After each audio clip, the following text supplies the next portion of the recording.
Doctor has lost, his ageless enemy reigns supreme, and a shadow is falling over creation. Nothing can stop the devastation, except, perhaps, one woman. Welcome, friends and companions. How are you today? Sci-Fi and Fantasy fans meet on this channel for fun chats about their beloved books, movies, series, and franchises. We also talk about food and drinks, music and sport, and a special place on this channel for Doctor Who, my most beloved sci-fi series. This channel has multiple names. Most of the time it is called Random Entertainment Channel. Random because we discuss everything that involves entertainment, including movies and series, books and music. What we don't do, religion and politics. These are not entertainment. We want to have joke, laughter, and humor on this channel. So no religion and no politics on this channel. We want to have a fun time, yeah. Random because we're broadcast on non-fixed times, actually many different times. So you need to subscribe to this channel to know what time the broadcast is. The reason behind this all is that I want to meet as much people as possible because of the different time zones and countries. I want to make friends and network, and I want to serve as much people as possible. That's the reason I broadcast on non-fixed times, actually on many different times. Subscription is needed to know what time I do the live streams. Also, because we have no guests or different guests, you must want to join me in live stream or panel. If you want to join me in a live stream, feel free to contact me via YouTube. You can put a comment on one of the videos, and you can contact me via Discord server, Random Entertainment Channel, and we'll look what is possible. What also is possible is to invite me for your channel. I'm available for a live stream and panel to talk about fun things and the things you are interested in. So in summary, you are invited to join me next to me in the seat, and also free to invite. Feel free to invite me for your channel for live stream on panel because I want to make friends and meet other people and network. Yes. So the Discord server is called Random Entertainment Channel. If you tag Doctor Who in Discord, you'll find me very quick because I bump the server regularly. So cheers, mate, and have lots of fun. Your host, Enigmatic Joker, that's me. Today, a 15th Doctor story, Empire of Death. And today we dive into the plot and continuity. So fasten your seatbelt. So spoiler alert, if you haven't watched and or listened to this story, I highly recommend you to do that. Otherwise, you can listen further. So, if you are ready,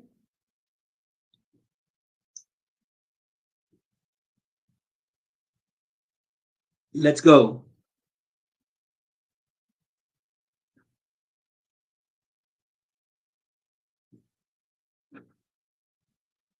Susan Triad releases Sutek's dust of death, a substance resembling dust that kills on contact, into the room.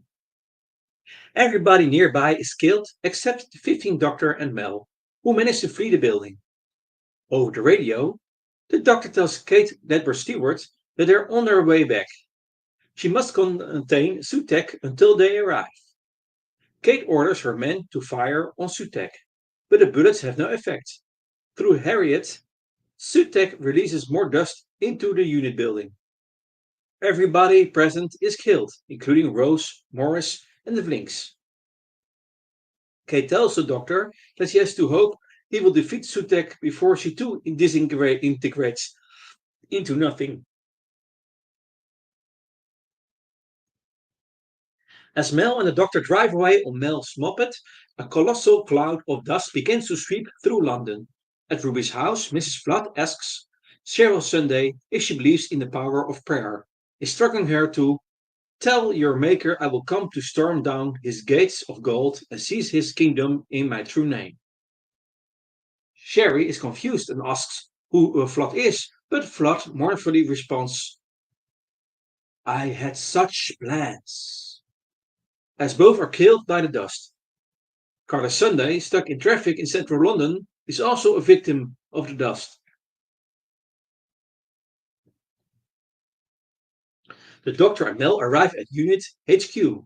Thanks to Ruby Sunday's presence, it is snowing. Ruby asks the Doctor why she can't see her mother via the time window, but he tells her that they have more important problems.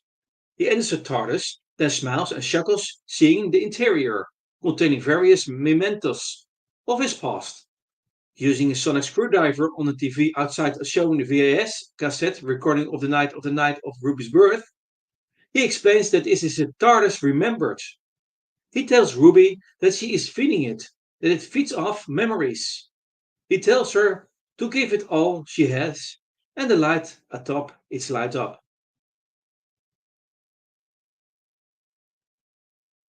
Behind them appear Sutek and the other TARDIS. Out from it steps Harriet Arbinger. As Sutek calls this doctor his old friend.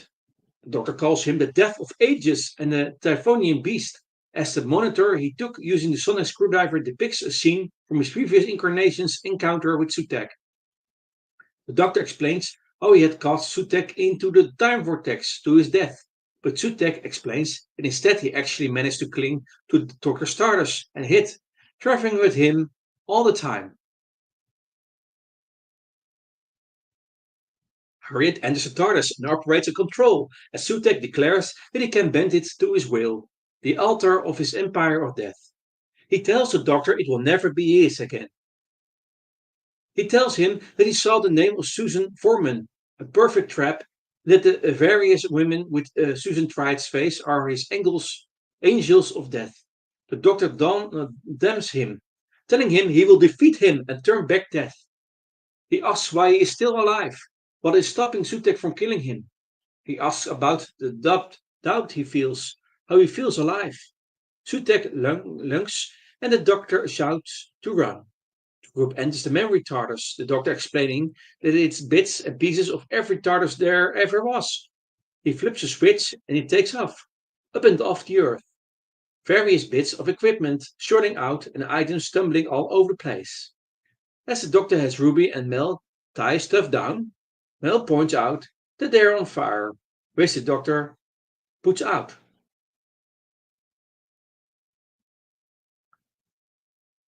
The TARDIS finally stabilizes. The group lets out a nervous chuckle. The Doctor explaining that the rope he just used to tie things down is intelligent rope, similar to the intelligent gloves he used on the first day he and Ruby met. He tells them that the screen is holding the TARDIS together. Ruby asks if the women with Susan's face they met were all real, and he tells her that they were. That Sutek took advantage of the TARDIS perception filter. When he mentions that this filter costs a field at 66.7 meters, Ruby recognizes it as equivalent to 73 yards, but does not know how she knows this. Mel points out that he had landed on Earth over 100 times, and the Doctor says this is why Susan Tride had become such an important figure. Ruby asks just what Susan has done, and the Doctor opens the doors of the TARDIS, seeing Sutek's dust overtake the Earth. He says there is nothing he can do, that it's happening throughout time and space, every world he ever stood upon. Mel is astonished that even the Daleks are dead. She says there must be somewhere is dead, but he tells her he has traveled so far. He says he thought it was fun. He screams.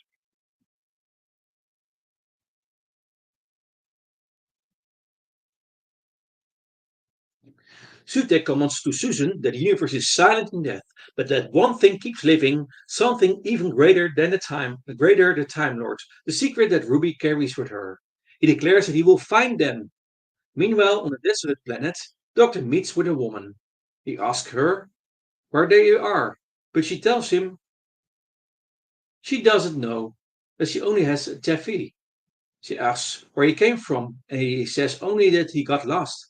She tells him she hasn't seen anyone in weeks. She hushes a baby in a cradle, telling him that she thinks she may have called the child Brindle D, but that memory is dying. She can't remember her husband's name either. The people used to come. He asks if she had any metal and she gives him a spoon. He tells her he might save the universe.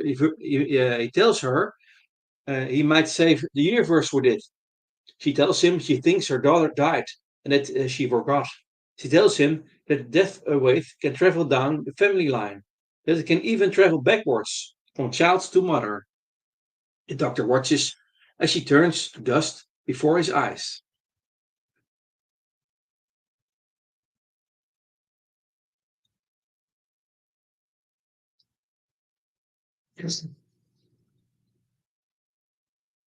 The doctor,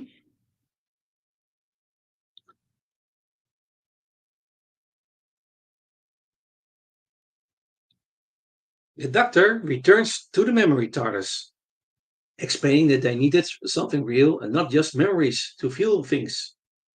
He inserts into the monitor, which displays an image of Sutek as he once was. He explains that time window is still connected. Ruby asks what changed. Why it is that Sutek is only just now going on to the attack. A time window shows the cloaked form of Ruby's mother. The doctor speculates that Sutek saw in the time window the one thing beyond his comprehension. Ruby's mother. This drove him crazy, being able to see the whole of time and space. They not see this one woman. He's keeping them alive to figure out the answer. Ruby wonders just what she is if her mother is so big and mysterious, but the doctor assures her that she is absolutely human. As Ruby wonders how her mother could be so important, Mel starts to nod off, exhausted, and hears the voice of Sutek, whispering her name, and that he sees her. Susan declares that they can find living through time, space, and family.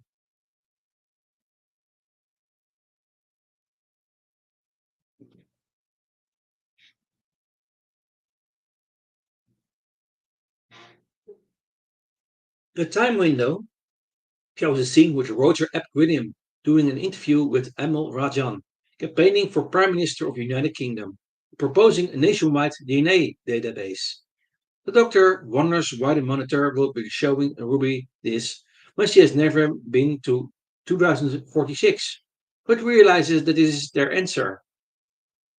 The DNA database did come to be, and therefore Ruby's mother would be in it if she was still alive. Ruby wonders how this can be when there is no 2046 anymore. But the doctor explains that his once having landed there means that it is a fixed point. Sutek whispers to Mel that he sees them, that every living thing contains dead cells. Bring them to Sutek, urges Susan.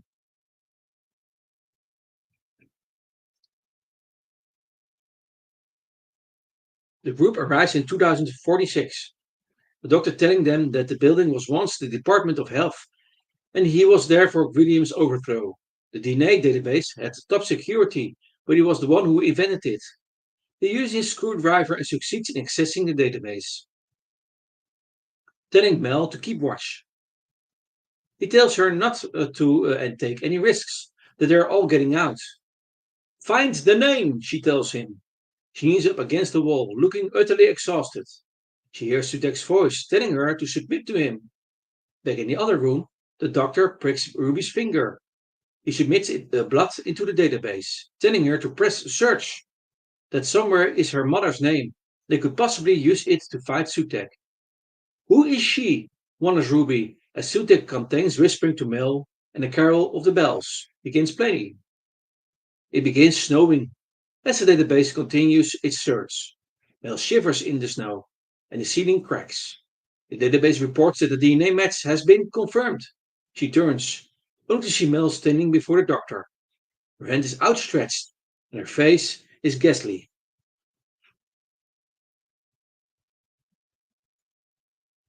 The doctor tells Ruby he's sorry, and Mel that he loved her. In the awful voice of Sutek's minions, she asks him what good love did, when it ever helped. She demands they give Sutek the name. Harriet teleports them all aboard the TARDIS, Mel telling him that she brought him a gift, that the last two creatures in existence to die at his hand, that he can end their wretched half-life. He tells Ruby to show him the name. The doctor pleads with him, approaching and telling him he will worship him. Unmoved, Sutek manipulates the doctor, causing him to shimmer with green and fall to the floor. He tells him he has lived far too long, and Ruby rushes forward, shouting that she has the name. The doctor shouts at her to stop, but she asks Sutek to let her, to let the doctor go. She tells Sutek the screen found the name, but that she doesn't understand, that she wishes she could. She says she found it, that maybe he can understand. She holds it out the screen, saying that maybe it's for him. Behind her, the doctor rises, and she drops the screen to the floor, shattering it.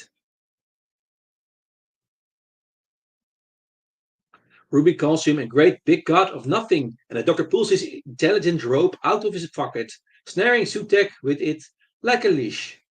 Ruby grabs and it pulls tight, and the doctor takes it with his intelligent gloves. He tells Sutek that he knew that Mel was too cold. Die at the end of Sutek, declare Mel and Susan, stepping forward. But the doctor blows his whistle. This controls the levers in the TARDIS, causing it to power up and blast Harriet, who's still inside, with energy.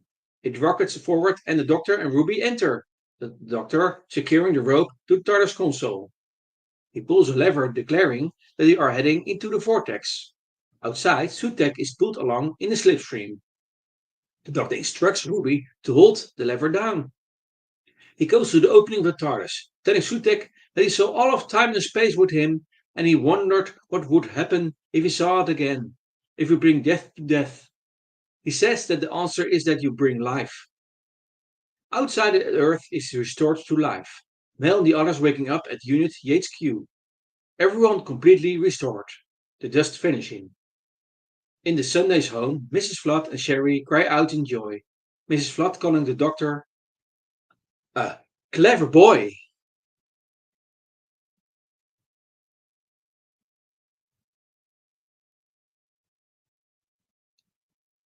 In the vortex, the doctor shouts that they are bringing death to death everywhere. Ruby asks what is happening, and the doctor tells her that they are bringing life to the whole universe. He lists off some of the many planets that have been restored, such as Telos and the Ootsphere. On Agua Santina, the kind woman the doctor received the spoon from raises her baby with joy. The doctor kisses Ruby on the head, telling her that they fought a monster and he must now become a monster. He steps to the opening of the TARDIS again, telling Sutek that he wins because he prides himself that he's better than him, because if he's dead, then he must represent life. He tells Sutek that this is how he wins, by turning him into someone who brings death. No! Growls Sutek, longing for the TARDIS, but the doctor closes the doors, severing the rope and casting Sutek into the vortex, in which he disintegrates. The doctor drops to the floor, folding his arms. Back on Earth in 2024, the Doctor and Ruby return to Unit HQ. Susan Stride is there, the Doctor having just summarized for her the nature of her existence. She notes that she still has her memories, her family, asking if all of it is still true. He tells her that it absolutely is, and Mel agrees that the god of death created life. Keith, Library Stewart, tells her that he gave her a very good brain. They could use her at unit. Susan says that she'd do anything to help, that she can make the tea.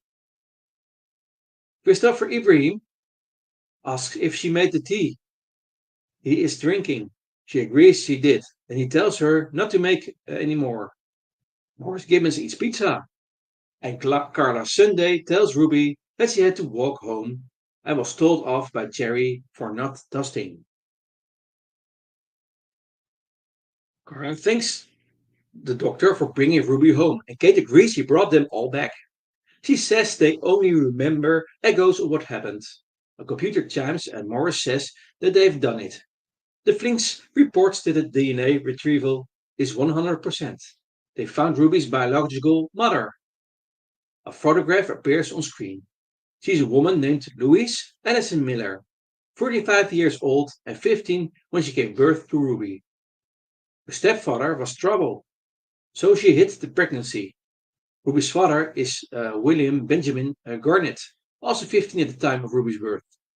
Kate continues that Louise moved to Coventry. I got a degree, becoming a nurse. Ruby wonders at her being so ordinary that she loves her for that, but she doesn't understand how she could have defeated Sutek. The doctor tells Ruby that she was important because they thought she was important. That is how everything happens when people invest things with significance. This made Louise's existence more powerful than time lords and even gods. Rose and Mel note that Louise was pointing at the doctor, but he explains that they cleaned up the tape, that she was actually pointing at the signpost where Ruby wrote that her Ruby's mother chose her name. Sometime following, the doctor and Ruby stands in front of the TARDIS, parked on the street in front of a cafe. The doctor tells Ruby that Louise is happy, that she has a flat and a man named Mike and is going to Spain in 3 weeks. He tells Ruby that Louise has had plenty of time to come and find her, but never did. I found her, comments Ruby, but the doctor says it was with a time machine, asking if it's fair that Louise made her choices, they should leave her alone. Ruby, however, steps forward and enters the cafe. She goes to the counter and orders an oat cappuccino. Then sits down across from Louise. He stares for a bit, and the man behind the counter calls her name. Ruby! She says that it's her, that she was named after a road. She continues that Louise left her by a church. She tells her she wants to thank her for leaving her somewhere safe. They hug, and the doctor smiles. They return to Sunday's home, where Louise says that she always thought should get in touch. Every Christmas was worried that Ruby might hate her. Terry tells her there is no hate in their home, and Carla says what she does have is photographs that she has around 500. She actually printed. Ruby gets up and goes to the TARDIS, parked at the entrance. She enters, telling the doctor she won't be long, that she's just going to have a catch up. She says that she says they then can head off. He asks her where, she tells him wherever, saying he should join them, that she told Louise all about him.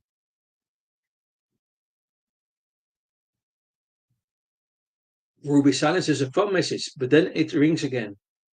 She reads that they have found her dead, that her mother told him about her. She says she has to go, telling the doctor she's sorry.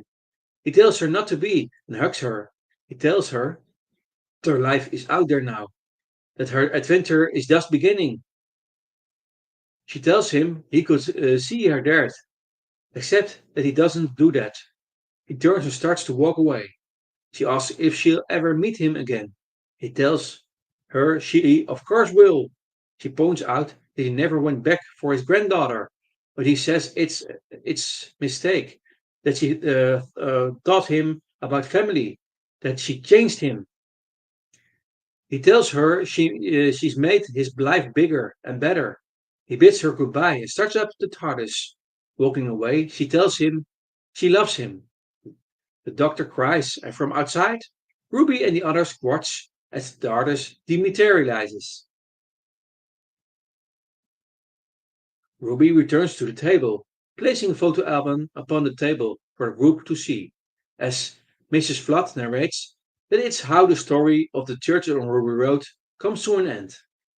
She calls it a very happy ending for Ruby as it begins snowing outside. She's on the roof above, dressed a full body, thick, furry white coat and holding a white umbrella.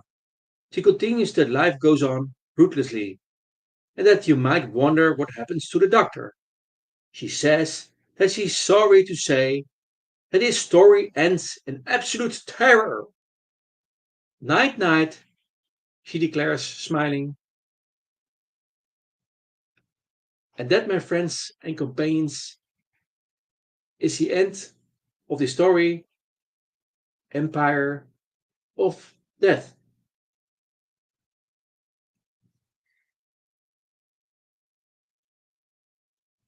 We will now dive into continuity because I say this every live stream. So, the Doctor Who universe stories and episodes intersome to some extent relate to each other, are linked to each other, are referencing to each other, are from influence to each other, and it's always interpretation from every person. Every time I we watch an story, an episode, I discover new things, and always looking for some continuity. And it is again an interpretation for a few things.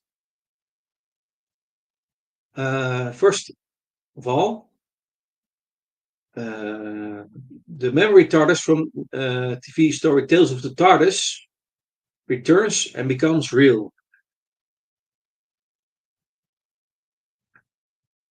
Um, Tales of the TARDIS is a Doctor Who spin-off series created to celebrate Doctor Who's 60th anniversary. And the series is exclusively available on the Mooniverse, a new home on BBC iPlayer for all Doctor Who universe content. And the six-episode series consists of six classic Doctor Who serials, with each serial edited together to form a single episode.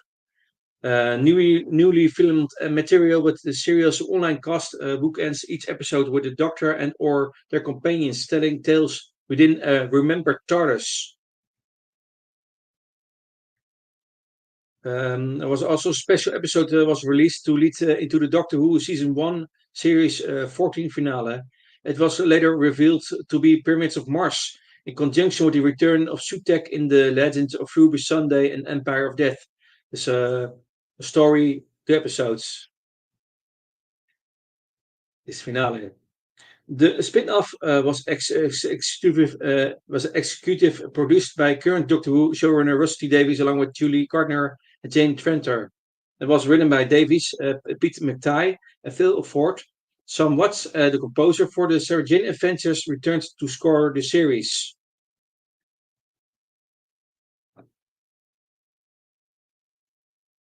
Okay, it's all about Tales of TARDIS. Second thing in continuity.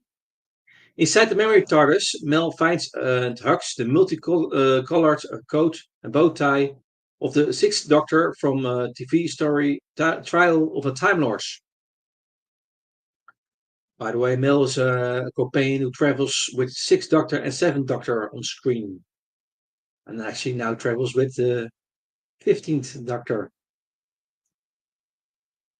Third thing is that Ruby finally learns the identity of her parents, having wanted to know since the Christmas special the Church of Ruby wrote.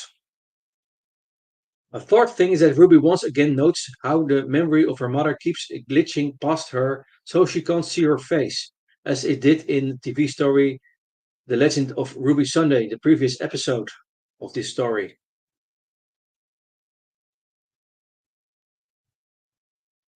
Ruby once more summons Snow when focusing on the desire to see her mother, as she did in TV story The Legend of Ruby Sunday. The memory TARDIS contains lots of items from both the Doctor's past as some of his companions, friends, and enemies. So, these are the first Doctor, large TARDIS is around things, TARDIS out of order sign. As TV story The War Machines, a string of mercury fluid links, as TV story The Daleks. A second Doctor is his recorder. The third Doctor is a time rotor. It's a TV story The Three Doctors. TARDIS console room Bessie Wu 1. License plate. It's TV story Doctor and the Wu and the Silurians. And then unit identity card. Third Doctor. We see also in the memory TARDIS, fourth Doctor, his long scarf. And the fifth Doctor, TARDIS console room. The sixth Doctor, his multicolored coat and tie, TARDIS console room. Seventh Doctor, his jumper, the TV story Time in Irani. Son of Screwdriver, TV The Night of the Doctor. That's a mini-sode with the TARDIS console room. TARDIS key, a Grand Happiness poster. Dat is van de Happiness Patrol. 8 Doctor metal girders from the console room. TARDIS key, War Doctor. Sonic Screwdriver in TV story The Day of the Doctor. The Ninth Doctor, a chair from the TARDIS console. TARDIS around things, the head of a Sledine. The TV story Aliens of London. Is Psychic Paper. TV story The End of the World. The 10th Doctor, a chair from the TARDIS console, head of the Clockwork droids. That's the TV story The Girl in the Fireplace. TARDIS round things, orange spacesuit and helmet. TV story The Impossible Planet, the book A Journey of Impossible Things in TV story Human Nature, and has 3D classes in TV story Doomsday. Then memory of the 11th Doctor, jump seat of the TARDIS console, Air Extinguisher is the TV story The Angels Take Manhattan. The second TARDIS console, mini version of the console room in the fireplace. TV story The 11th Hour, a Fez, large black top hat, TV story The Snowman, and TARDIS view screen, the book Advanced Quantum Mechanics. TV, Today the Doctor, a can of custard, and that is a TV story The 11th Hour. Dump some memory about the 12th Doctor, first console room, warning sign for Christmas carol singers. TV story The Husbands of River Song, red version of his electric guitar, TV Hell Band, and this device in TV story Flatline. Memory of the 13th Doctor, Sonic Screwdriver, The Ghost Monuments, TARDIS console in TV story Rosa, and TARDIS Round Things, the fob watch with her memories inside. This TV story The Vanquishers. And then the 14th Doctor, Sonic Screwdriver in the TV story Star Beast. And the 15th Doctor, Intelligent Glass and Rope, TV story The Church of Ruby Road, a mini version of the TARDIS jukebox. So, name of all the actors of the Doctors. The first Doctor, Billy Martineau. Second Doctor, Patrick Troughton. Third Doctor, John Pertwee. Fourth Doctor, Tom Baker. Fifth Doctor, Pete Davidson. Sixth Doctor, Colin Baker. Seventh Doctor, Sylvester McCoy. Eighth Doctor, Paul McGann. Ninth Doctor, Christopher Eccleston. 10th Doctor, David Tennant. 11th Doctor, Matt Smith. 12th Doctor, Peter Capaldi. 13th Doctor, Jodie Whittaker. 14th Doctor, David Tennant. And 15th Doctor, Nsuti Gatwa.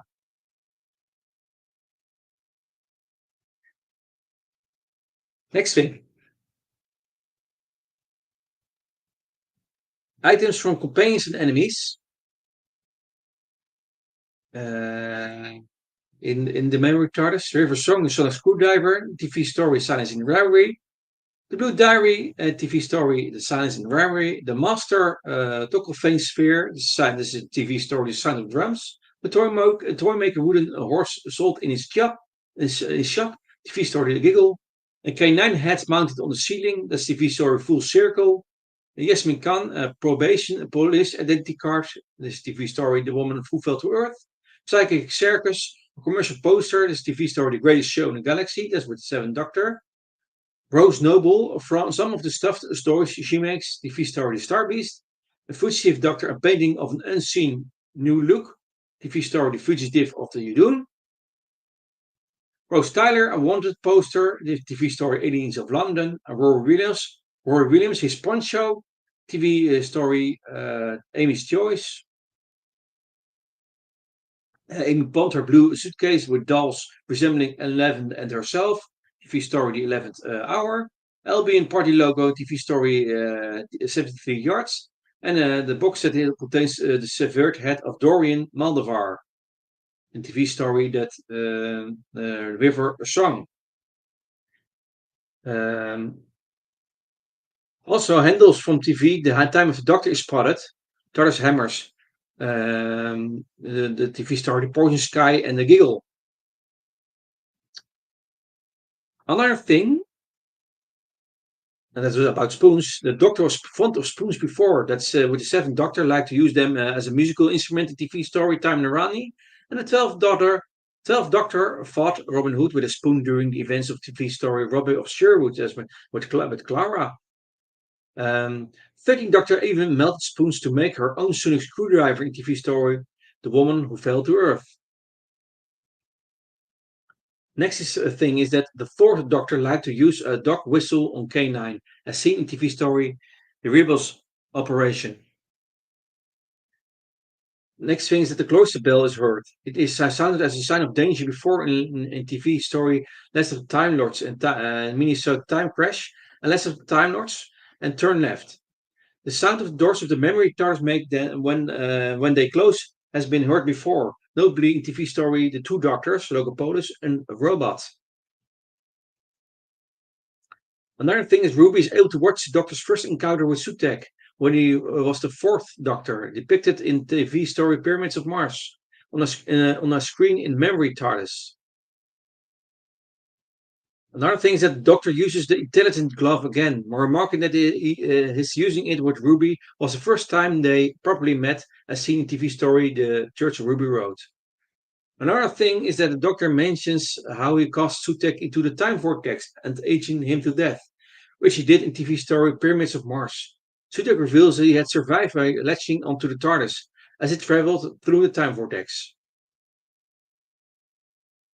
Next thing is that Sarah Jane Smith appears through the memory of Doctor's first encounter with Sutek, TV story Pyramids of Mars.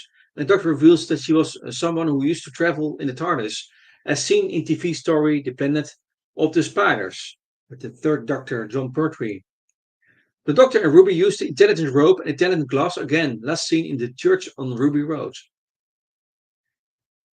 73 yards or 66.7 meters is revealed to be the TARDIS radius of its perception filter, as implied in TV story 73 yards. Another thing is that Doctor remarks how he and Mel met Albert Einstein in TV story Time and Rani.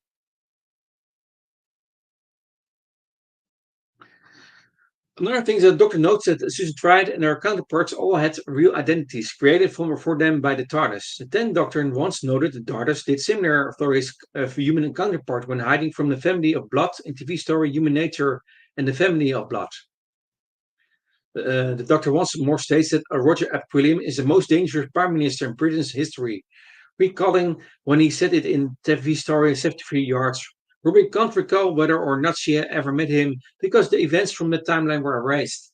However, she once again shows echoes of that timeline in her knowledge that 66.7 meters is 73 yards. I had a fake familiarity of meeting with him. Another thing is that on the screen he holds, the Doctor sees the TARDIS landing on from past adventures. The Rebus Operation, the 5 Doctors, Mind Warp, the City of Death, TV movie Doctor Who, Journey's End, Utopia, Daleks in Manhattan, and A Town Called Mercy. Next thing is that Doctor references several years when he landed on Earth. 1999 in TV story Doctor Who, in 1066 in TV The Time Nettler, and 2005 in TV story Rose.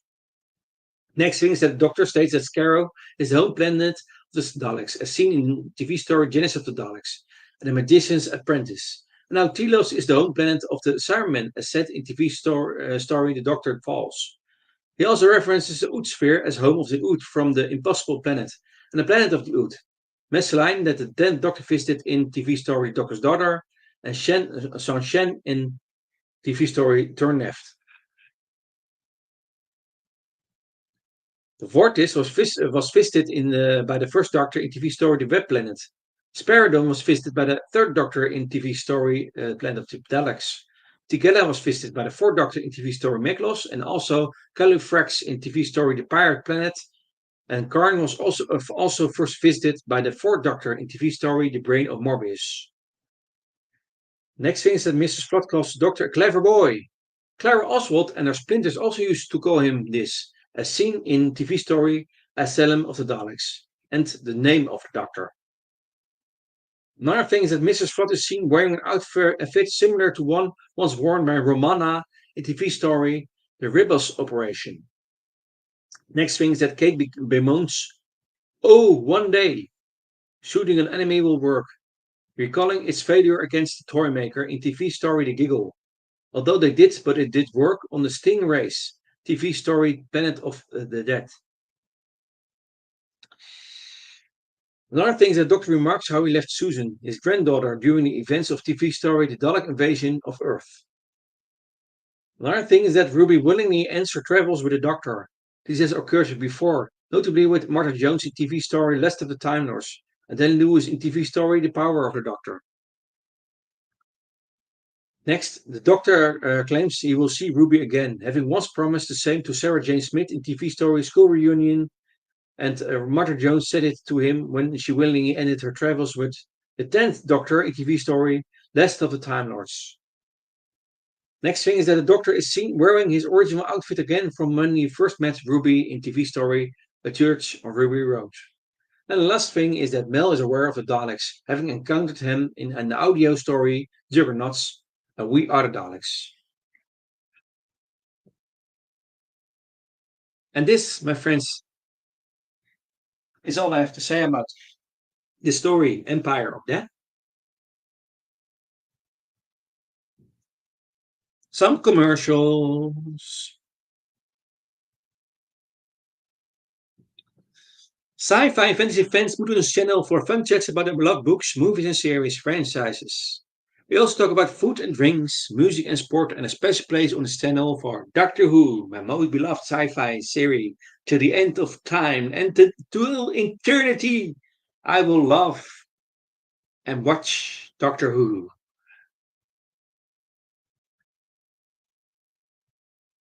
Random entertainment channel because we discuss everything that involves entertainment, including movies and series, books and music. Random because we broadcast on non-fixed times, actually many different times. You need to subscribe to this channel to know what time the broadcast is. Random also because we have no guests or different guests. It depends what you join me in the live stream panel. If you want to join me in a live stream, feel free to contact me via a comment under one of the videos or the Discord server Random Entertainment channel, and we will look what is possible. It's also possible to invite me for your channel, for your live streamer panel. I also want to contribute on your channel, meet friends and all companions, and talk about things you are interested in. So, in summary, you are invited for a panel next to me in the seat. Show me in the panel to talk about Doctor Who, for example. But I'll feel also free to invite me for your channel. I want to contribute also to you and to make friends. Yes. The Discord server is called Random Entertainment Channel Tech Doctor Who on Discord, and you'll find me very quick because I bump the server regularly. So cheers, mate. Have lots of fun. This is Enigmatic Joker. So I'm looking forward to meet ya. Have a nice day, everyone. Bye bye. See you later. Bye bye.